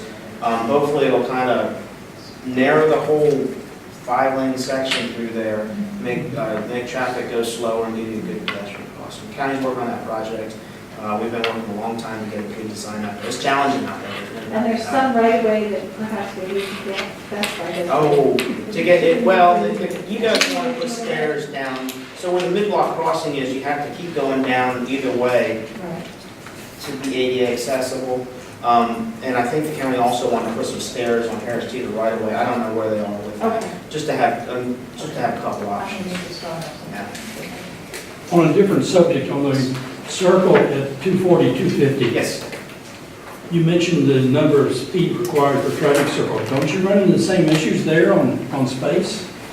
Yeah, that's a tough one there. I mean, we have some preliminary drawings on that, but I think we're going to get a good design on that. That's going to be, we can get about 125-foot radius on that. So you've got 5 feet to play with. Not much, I Good know. luck. Right in the river. We're going to make it small, so that circle along with the 151, 250 circle and a number of other projects that the county got funded last year, we're going to put them, we're working right now on putting them all in a big design build package and doing them all at once. One contract. Cool. We think we can save money and hit them quicker that way. I really hope to see, I mean, my goal is by the end of next year to start construction. Oh, that would be well. The end of, That might be a little aggressive, but that's my It's goal. always good to have a goal. Huh? End of 18? Yeah, we're working on putting a design build. So the good news is I had this really great team that worked on the 29 Solutions projects that really, the 3 projects up there, and they needed something to do. So we gave them about 7 projects in Albemarle County and said, do what you just did out there and do the same thing and minimize the impacts, go in there, get them done, get out of there, and let's because they're all funded. So it's great. We have a lot of opportunities. Any thoughts on the new restaurant? I mean, it's just kind of, as you drive by, thinking about cars Yeah. going in and leaving your restaurant. Yeah, that's a tough one right there. I hope this will be a restaurant. You know, it's kind of funny that at 240, 250 roundabout, you think about how it was funded by the side street that goes down by that restaurant. Had nothing to do with 240, 250. No, what's the name of the road? Old Brown's Gap Turnpike? Brown's Gap. Yeah. They get stuck there. We needed to find a rural road that had safety issues for Old Brown's Gap Turnpike qualified, and we got $2.5 million to fix it. Way to go. That's a great use of having a project ready to go. It didn't get funding through the HSIP project, and we found a way to, and someone in Richmond called and said they needed to spend some money, so. I'm glad you called you. That's Yeah, well, they called Nathan, actually. okay, good. But yeah, I'm really excited. We got 7 projects now in Albemarle County, I think it is, that we're going to be before we, Going out, 700. So what I'm gonna do, I'm gonna collect all the traffic and speed data on Crozet Avenue, and we can distribute that to you. Probably do some sort of study there, and you can see what it looks like. Can I ask a really quick question? Yes. Also, a little off topic, but by the post office where it's one way, if you go off Crozet Avenue onto Carter Street, how come if you're coming the other way, the wrong way, there's no do not enter sign? My only concern is I go that way a lot, and most of the time people see and they wait, but if people come out of the bank and cut around that building, I mean, they must run into the side of you because they want to go through the drive-through and cut around and then come up the one-way street the wrong way. That's all private. I don't Yeah, think it it's has nothing to do with. Yeah, but let me we have tell you a something mail- about private streets. private. If you have a safety issue with private streets, you should definitely get with Frank Polo with the county. Okay. Because even though it's a privately maintained street, they still need to have those safety standards. Good. And Frank can review that, and whoever's responsible for that street, they might need to make some changes to it. Okay. Because mostly it's people see and they wait because they know you're, but if Are they you try trying to to. get it so that I can't drive through Yes. there? I sit and wait and make them back up because I'm a jerk and my pet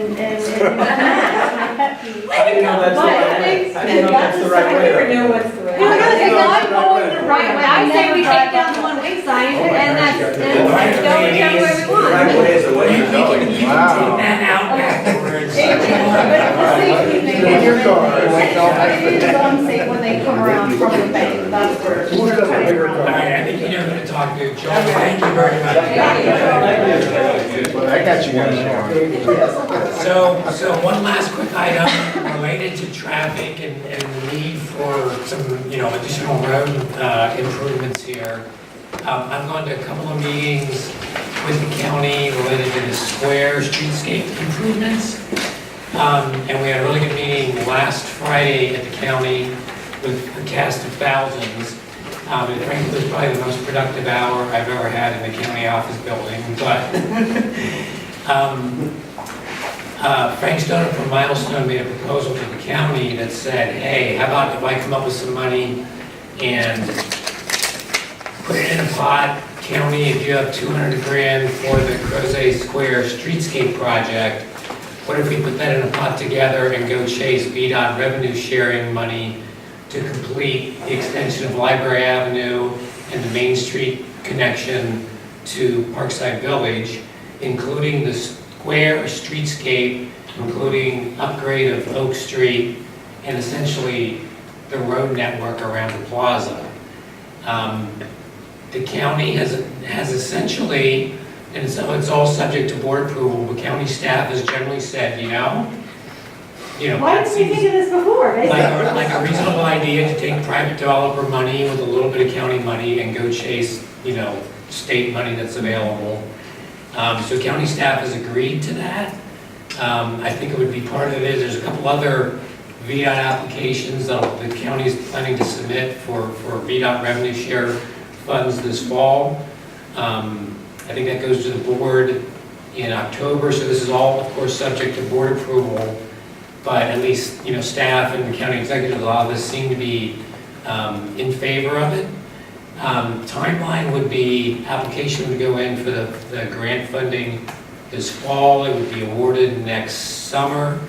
And I guess thought is, again, with, design in 18, construction potentially in 19, of essentially that road network. Square up, again, the square streetscape update, extension of Library Avenue, completion of Main Street, and again, essentially the road infrastructure around the plaza. So that's the update there. I think Frank is planning to come to our next meeting to talk about the zoning related to Barnes lumber, because I think he's looking to try to pick that up and push it forward. But update, I don't know, Dan, if you have anything you want to add to that? You were at the meeting on Friday. No, I think there's a $10 million cap per locality for revenue sharing, and the county has never put in more than one. So we've left millions and millions, $100 million or $90 million just in the 10 years I've been on the board because we didn't have the revenue to match it. So that was and other communities, of course, their private investors have been doing this forever. So we have somebody who would say, okay, the 1.5 million that he is investing is for all the stuff within the phase one of the rezoning, which is his responsibility totally.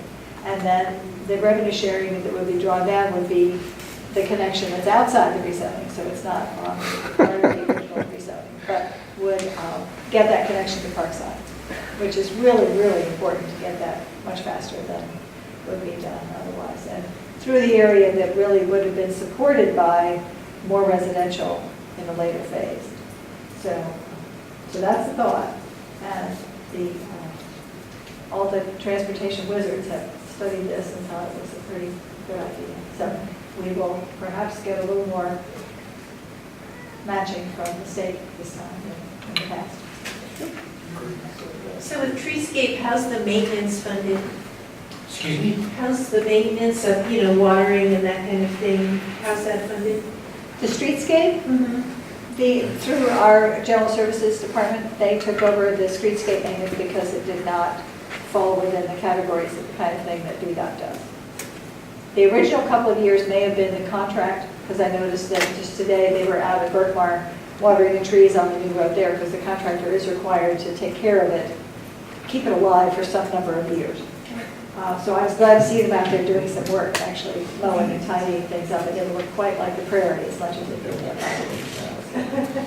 I guess lastly, just last couple of announcements. Emily asked me to put a plug in for October 2nd is a countywide all CAC meeting. So this is for CAC members.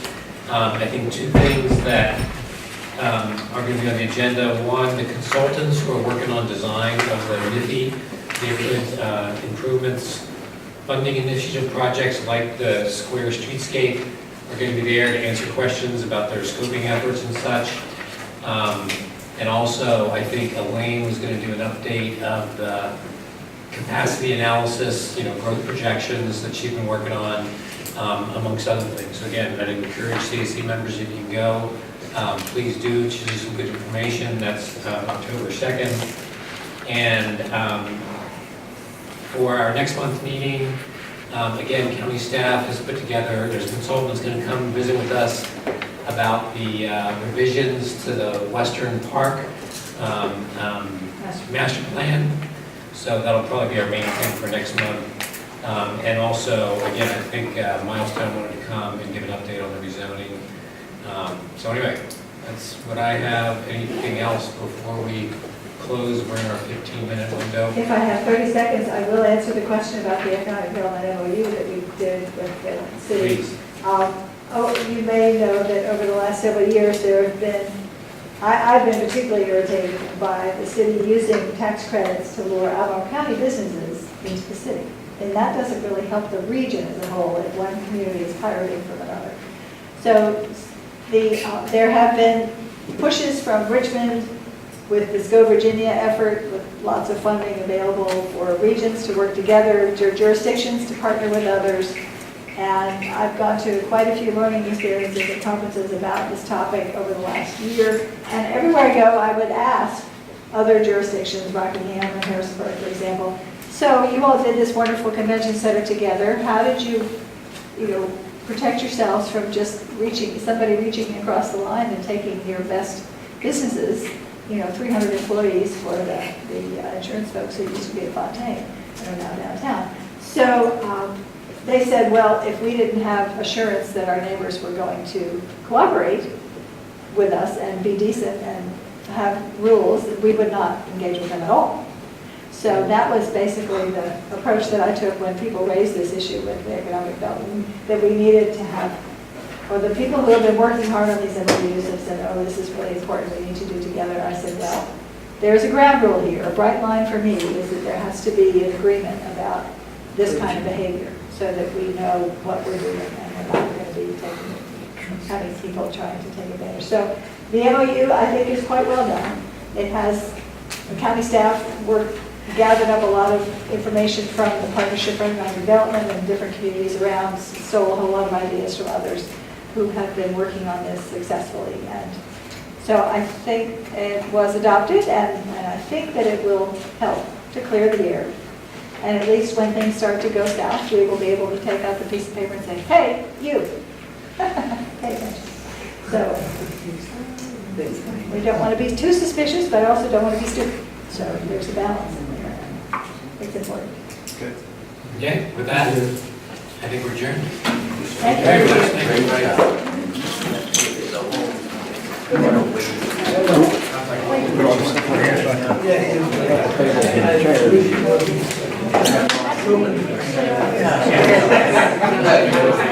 everybody.